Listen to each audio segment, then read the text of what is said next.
The World at 1, this is Martha Carney with 30 minutes of news and comment.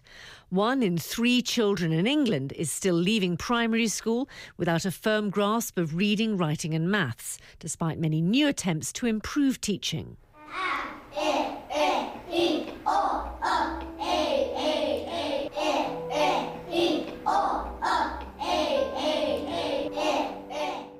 You make your mark. I mean, it's a very human thing to want to make your mark. You know, in the Stone Age, it was a hand against the walls. Handwriting is a unique skill. It's not like running and jumping, even playing football.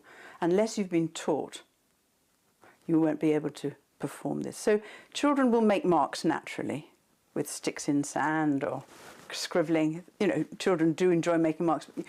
You need to be taught to turn those into letter forms. I run my own business and I do need to write, but I don't think it's as important as it used to be, because most things now are done on the internet.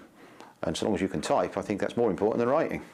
Developmentally speaking, by the age of 11, a child has entered early adolescence and will therefore begin to experience a heightened sense of independence.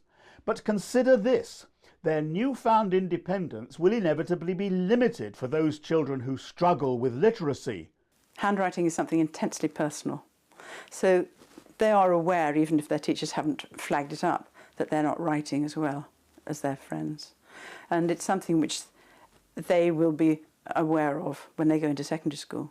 But what is much more important is that when they go through to secondary school, they can't access the curriculum if they can't write completely independently, if they can't write without undue effort, what we call automatically.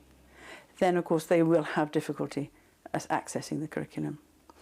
We have a problem in the UK, which the system is broken. We've got teachers who are coming in who themselves don't know how to write properly. Then you've also got them trying to teach children, but they don't know how to write properly, so how are they going to teach our children? There is nothing normal about handwriting. It is a taught skill. Just recently, the annual Ofsted report said that where they found only satisfactory teaching, the activities were not sufficiently challenging and did not match the pupils' needs.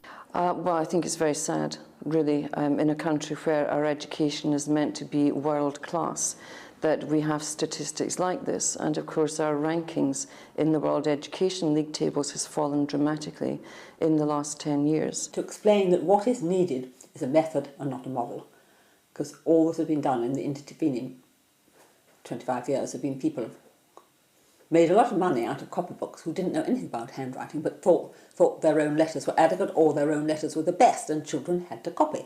Now, I don't think that's right. I think you need a method that teaches from the very beginning the movement of letters, so that it's a physical movement that gets memorised in the muscle memory of the thing very, very easily to teach and very easy to get wrong, so it's in wrongly.